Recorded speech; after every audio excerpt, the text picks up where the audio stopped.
Hey guys, Ms. McElhany here talking about graphing aggregate supply and aggregate demand, two concepts that are at the core of macroeconomics but also are kind of confusing. So if you think back at the beginning of the semester, we were talking a lot about supply and demand for a single product, like strawberries, for example. So you remember we put price on the y-axis and quantity on the x-axis. We had a demand curve and supply curve, and of course where they intersect is the equilibrium. So we got used to that. But aggregate demand and aggregate supply are a little more complicated because instead of just talking about supply and demand for a single product, now we're talking about supply and demand for all the products and services in the whole US economy. So we're going to have to think of a way to combine them all and put them in a single graph.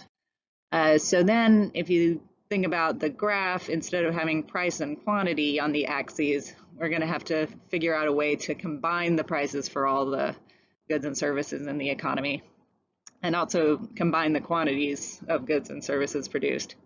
So instead of price, we have the overall price level, which is measured by the GDP price index.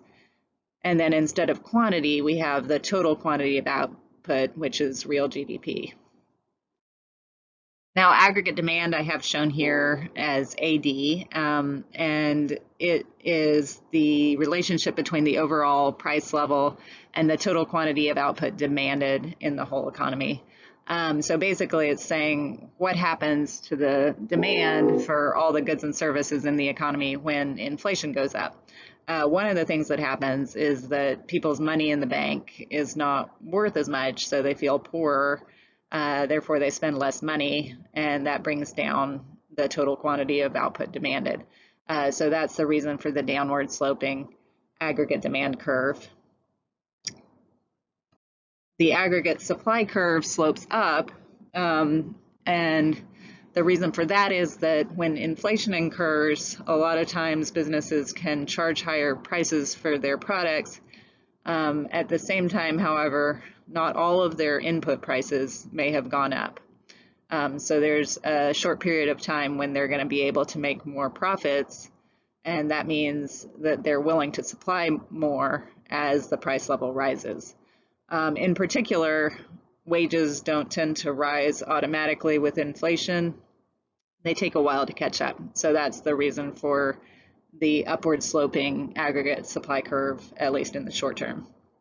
So if you look at the graph, there's an equilibrium here, of course, and that's where the economy is going to end up in this scenario, at the equilibrium price level and the equilibrium level of real GDP.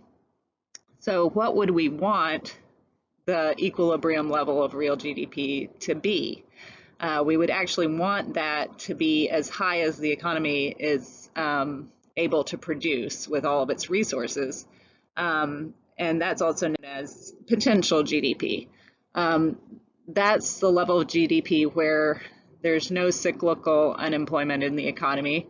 There may be some frictional unemployment, which is people moving in between jobs. There may also be some structural unemployment, but we don't have people laid off due to hard times in the economy. So it's a good level of employment. All the other resources in the economy are being used well. So that's the best case scenario for the economy, and that makes everybody happy. But unfortunately, that's not always the way it is. So we could also have a scenario that looks like this. So if you look at this graph, the equilibrium here of aggregate supply and aggregate demand, the point where they cross is at a lower X value than potential GDP. So this economy is underproducing. It's not living up to its potential. In fact, it's in recession. So that's not good. And everyone wants to address this or at least explain it in some way. So when you look at the graph, actually, you can see that if you want to change this, at least one of the curves is going to have to move. It's going to have to shift so that the intersection will be at the potential GDP quantity. So there are two ways it could happen. It could be that aggregate supply shifts, or it could be that aggregate demand shifts. And that's actually the kind of argument that's been going on for a long time in macroeconomics. So there are two main schools of macroeconomics. Look at the first one, which is the classical school, which has been updated over the years, and we'll talk about the updates later. But anyway, classical school really emphasizes supply. So the classical economists look at this graph and say, okay, the economy is in recession, but sit tight, don't do anything because supply is going to increase eventually.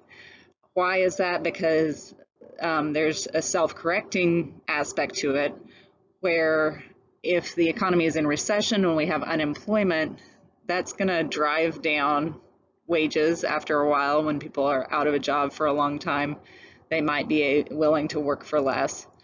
It's also going to drive down other input costs because they're not being utilized.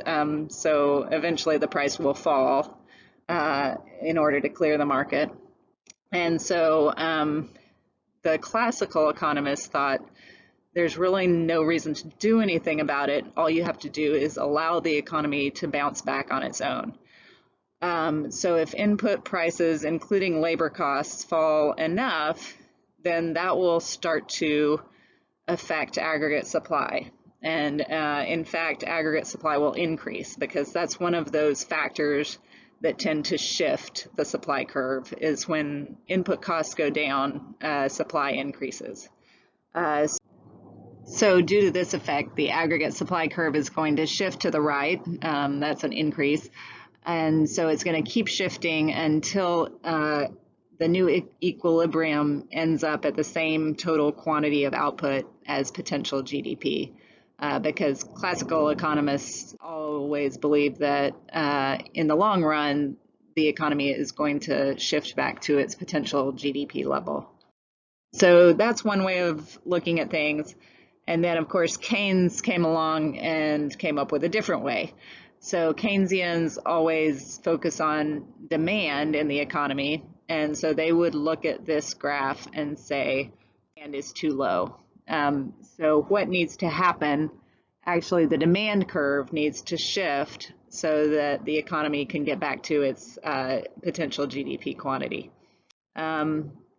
So the main thing that has to happen is that the aggregate demand curve needs to shift to the right and come back to this new point of intersection here, where potential GDP is the equilibrium quantity of output. And unlike the classical economists, Keynes and his followers believe that it wasn't okay to just sit tight. You actually need to take some steps actively to get aggregate demand to shift. So the government should pursue an expansionary fiscal policy of cutting taxes and increasing government spending, well, one or the other or both, during this time. And that's what's going to get the economy out of recession in a more timely fashion. And Keynes thought that was important because of the human costs and because there was no guarantee that the recession would end anytime soon. So that basically sums it up, and we'll talk a little bit more about other issues in the future.